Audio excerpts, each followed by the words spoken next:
আমরা অনেকে এই শাকটা খাই না, তবে আজকে যেভাবে রান্না করে দেখাবো এভাবে রান্না করলে কিন্তু খেতে কিন্তু দারুণ হবে আর সবাই কিন্তু চেটেপুটে খাবে। হ্যালো ফ্রেন্ডস, আসসালামু আলাইকুম। আজকে রেসিপিতে স্বাগতম জানাচ্ছি। প্রথমে একটি প্যানের মধ্যে দিয়েছি পেঁয়াজ কুচি, রসুন কুচি, তেল দিয়েছি 4 চামচ, একটু কালার করে ভেজে নিয়েছি। দেখতে পাচ্ছেন যখন লাল লাল হয়ে আসবে তখন কিন্তু আমি দিয়ে দিচ্ছি মূলা শাক। আজকে মূলা শাকটা তৈরি করে দেখাচ্ছি। মূলা শাকটা হচ্ছে ভালোভাবে কেটে ধুয়ে পরিষ্কার করে চারণে কিছুক্ষণ ছেঁকে রেখেছি, যাতে এটার মধ্যে যে পানিটা থাকে সেটা পড়ে যাবে।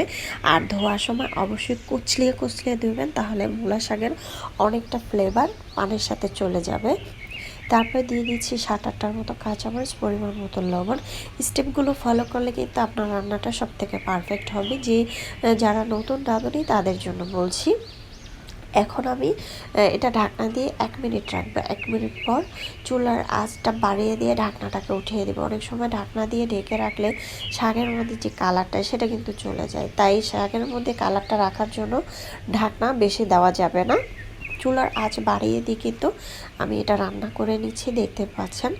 আর যদি আপনারা মূলা শাকের পানিটা ফেলে দিতে চান, সেক্ষেত্রে কিন্তু প্রথমে মূলা শাকটা ভাপ দিয়ে নিতে পারেন, তারপর মূলা শাকটা ভাপ দিয়ে মানে বাগার দিতে পারেন তেলের সাথে।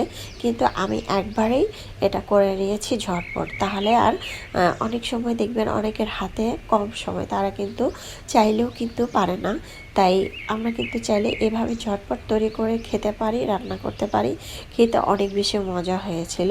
তবে মূলা শাকের পানিটা ফেলে না দিয়ে মূলা শাকের পানিটা রেখে দিলে ভালো হয়। দেখবেন মূলা শাকের পানির মধ্যেই কিন্তু সব থেকে পুষ্টিকর থাকে। তবে মূলা শাকটা তো শুধু আমরা শীতের মধ্যেই পাই, তাই এই 1-2বার মূলা শাক রান্না করে এভাবে খেতে পারি।